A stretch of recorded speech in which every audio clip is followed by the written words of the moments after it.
Hello viewers, आप सभी का स्वागत है फिर से एक नए वीडियो में। और आज का वीडियो बेस्ड है चेक शेप्स पे। और कहीं आपको ये तो नहीं लग रहा होगा कि मैंने चेक बॉक्सेस की जगह पे चेक शेप्स कह दिया, लेकिन नहीं दोस्तों, चेक शेप्स से रिलेटेड ही आज का वीडियो है। और रही बात चेक बॉक्सेस का, आप में से कई व्यूवर्स ने या तो एक्सेल सीट हो या फिर यूज़र फॉर्म, आपने जाहिर सी बात इसका इस्तेमाल तो किया ही होगा। और ज़ाहिर सी बात है मैंने भी इसका इस्तेमाल किया, लेकिन मुझे हमेशा से इसमें छोटी-सी कमियाँ नज़र आई है, जिसकी वजह से मैंने एक शेप्स का इजाद किया है, यानी कि इसे जनरेट किया गया है। यूज़र डिफाइंड ये ऑब्जेक्ट है। जिस तरह से चेक बॉक्स एक्सेल का इनबिल्ट ऑब्जेक्ट है, एक शेप्स जो है वो आपका यूज़र डिफाइंड ऑब्जेक्ट है, यानी कि मैंने इसे जनरेट किया है। और इसका इस्तेमाल आप अपनी रिपोर्ट में किस तरह से करेंगे, क्या बेनिफिट है, इन पूरी चीज़ों को मैं आज की वीडियो में बताऊंगा। तो बने रहेगा वीडियो में। और मेरा नाम है दोस्तों सौमित्र देवनाथ, और आप सभी का स्वागत है मेरे चैनल ग्रो योर नॉलेज में। और जो नए व्यूवर्स हैं उनको मैं बता दूं कि मैं बेसिकली एक्सेल वीबीए कोडिंग से रिलेटेड वीडियोस बनाता हूं। और अगर आप मेरे चैनल में विजिट करेंगे तो आपको डिफरेंट टाइप के कैटेगरी के वीडियोस मिल जाएंगे। एक्सेल वीबीए कोडिंग से रिलेटेड वीडियोस, जैसे कि मैंने गेम से रिलेटेड भी कई सारे वीडियोस बनाए हैं, सॉफ्टवेयर से रिलेटेड बनाए हैं, एक्सपेरिमेंटल वीडियोस और नॉलेजेबल वीडियोस भी आपको मिल जाएंगे। साथ ही बहुत सारे वीडियोस में मैंने फ्री एक्सरसाइज के तौर पे डाउनलोडिंग लिंक पे मैंने एक्सरसाइज के तौर पे फाइल भी मैंने रखा हुआ है, लिंक दिया हुआ है। आप वहाँ से फ्रीली फाइलों को डाउनलोड करके इस्तेमाल कर सकते हैं, अपने नॉलेज को, एक्सेल नॉलेज को ग्रो कर सकते हैं। तो दोस्तों, फिलहाल तो आज की वीडियो को देरी न करते हुए चलिए स्टार्ट करते हैं। सबसे पहले दोस्तों, चेक शेप्स और चेक बॉक्सेस के बारे में थोड़ा सा समझना ज़रूरी है।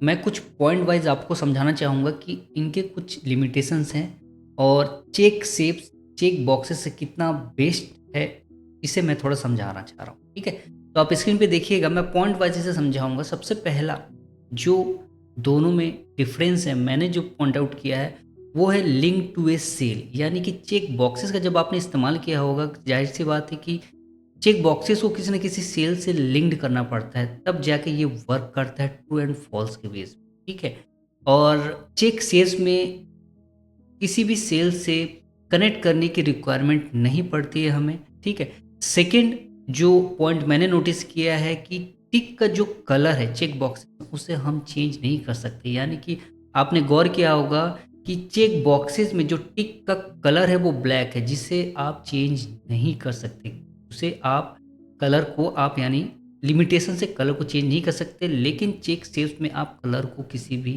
कलर में आप कर सकते हैं टिक। ठीक है, और थर्ड जो पॉइंट मैंने नोटिस किया है, बॉक्स का कलर। यानी कि चेक बॉक्सेस में जो बॉक्स है उसके कलर को भी आप चेंज नहीं कर सकते, लेकिन चेक शेप्स में वो फैसिलिटी अवेलेबल है, जिसमें आप चेक शेप्स में आप कलर को, बॉक्स के कलर को चेंज कर सकते हैं। और चौथा जो है टिक का शेप। यानी कि हम जो टिक इस्तेमाल कर रहे हैं, राइट टिक का इस्तेमाल कर रहे हैं, आप चाहे तो चेक शेप्स में उसके जगह पे कुछ इमोजी का भी इस्तेमाल कर सकते हैं, कुछ दूसरे तरह के सिंबल्स का भी यूज़ कर सकते हैं, लेकिन चेक बॉक्स में आप टिक के अलावा और कोई भी सिंबल्स का इस्तेमाल आप नहीं कर सकते।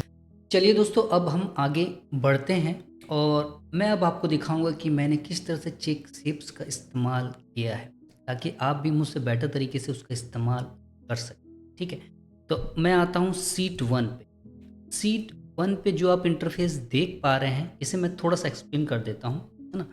लेफ्ट साइड में प्रोडक्ट डिटेल आप देख पा रहे हैं। एक्चुअली दोस्तों, एक डेली नीड नाम से एक शॉप है, जहाँ पे कस्टमर को जो आइटम अवेलेबल है उसकी एक लिस्ट आप देख पा रहे हैं, जिसमें आप आइटम नेम देख पा रहे हैं, उसका कोड, यूनिट प्लस प्राइस आप देख पा रहे हैं। ठीक है, यानी कि डेली नीड नाम का एक शॉप है, जहाँ पे कस्टमर जो भी सामान परचेस करेगा, सेंटर पे आप एक इनवॉइस बना हुआ देख पा रहे हैं दोस्तों। तो कस्टमर जो भी सामान उस शॉप से परचेस करेगा, शॉप का ओनर उसे इनवॉइस जनरेट करके दे। ठीक है, और इनवॉइस जनरेट करने के लिए आप एक चूज नाम का एक छोटा सा मॉड्यूल मैं कहूँगा, वो आप देख पा रहे हैं, जिसके थ्रू इनवॉइस ऑटो जनरेट होता है दोस्तों। मैं फिर से कह दूं दोस्तों कि यहाँ पे मैनुअल वर्क की बात नहीं कर रहा, मैं ऑटो जनरेट की बात कर रहा हूँ। यहाँ पे इनवॉइस ऑटो जनरेट होगा, यानी कि कस्टमर उस शॉप से जो भी सामान लेगा, उस शॉप का ओनर इस मॉड्यूल के बेस पे ऑटो जनरेट करके इनवॉइस कस्टमर को दे। और ये किस तरह से करेगा, इसका मैं एक डेमो आपको करके दिखा। मान लीजिए दोस्तों कि एक पहला जो कस्टमर है वो बिलिंग सेक्शन में आया है पेमेंट करने के लिए, और उसे पेमेंट कितना करना है उसके लिए मुझे इनवॉइस जनरेट करके देखना होगा। तो मैंने जब चेक किया तो पहला जो कस्टमर है, कस्टमर का नाम मैं लिख देता हूँ, मिस्टर मोहन शर्मा। ठीक है, मैंने जो चेक किया, मोहन शर्मा जी ने मिल्क लिया है, ब्रेड लिया है, टी पाउडर, सॉल्ट पाउडर और कॉफ़ी पाउडर प्लस आपका शुगर उसने हमारे शॉप से परचेज किया। मैंने जस्ट ओके किया है और आप देखेंगे कि सभी आइटम आपके बेस पे आपका जो इनवॉइस है वो जनरेट हो गया है। तो यानी कि टोटल मोहन शर्मा जी को 215.25 रुपीज़ पे करना। जैसे ही उन्होंने पे किया, मैंने उन्हें इनवॉइस प्रिंट करके दे दिया। हो गया, ठीक है।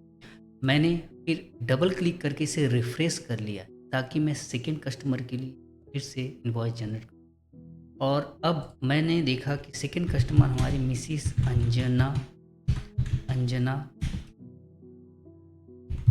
मुखर्जी हैं। ठीक है, अब इन्होंने जो आइटम मैंने जो चेक किया, इन्होंने एप्पल लिया है, पाइनएप्पल लिया है, प्लस आपका बनाना ये फल लिया है उन्होंने, प्लस एक, प्लस मिनरल वाटर एक है, और आपका पोटैटो और ओनियन ही इन्होंने ली। और मैंने जस्ट ओके किया तो इनका जो इनवॉइस जनरेट हुआ ये हुआ है 456.75 का इनवॉइस जनरेट हुआ है। उन्होंने पे किया और मैंने उन्हें इनवॉइस प्रिंट करके दे दिया।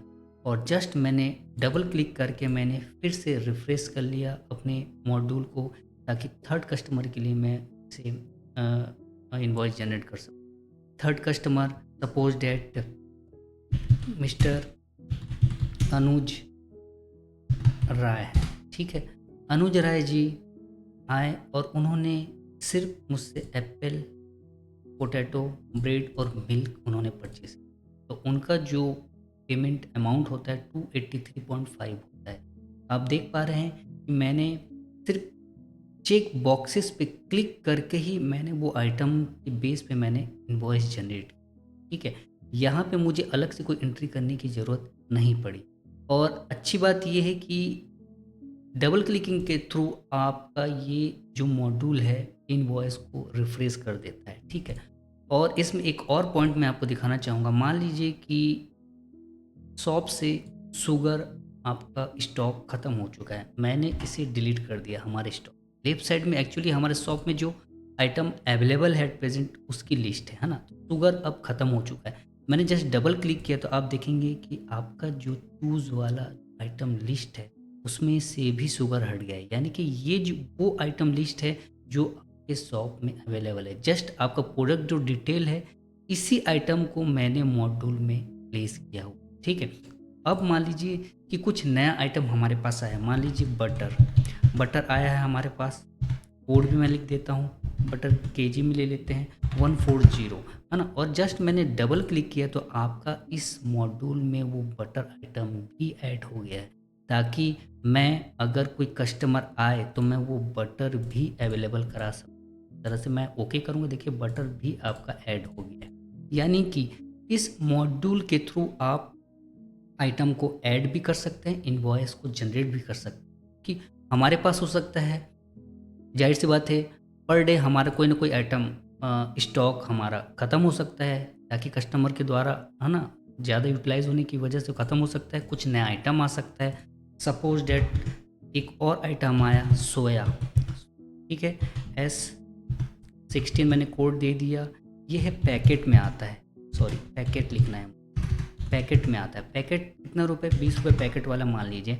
मैंने जस्ट डबल क्लिक किया तो आपका जो मॉड्यूल में लिस्ट अपडेट होने के बाद आप लास्ट में देख रहे हैं कि सोया भी अवेलेबल हो रहा है कस्टमर के लिए। तो मैं जस्ट इसे क्लिक करके मैं ओके करूँगा तो आपका चेक बॉक्स में क्लिकिंग के थ्रू बस आपका ये इनवॉइस जनरेट होता है दोस्तों। मान लीजिए ये कस्टमर का नाम लिखना है, मिस्टर अनुराग मोहंती।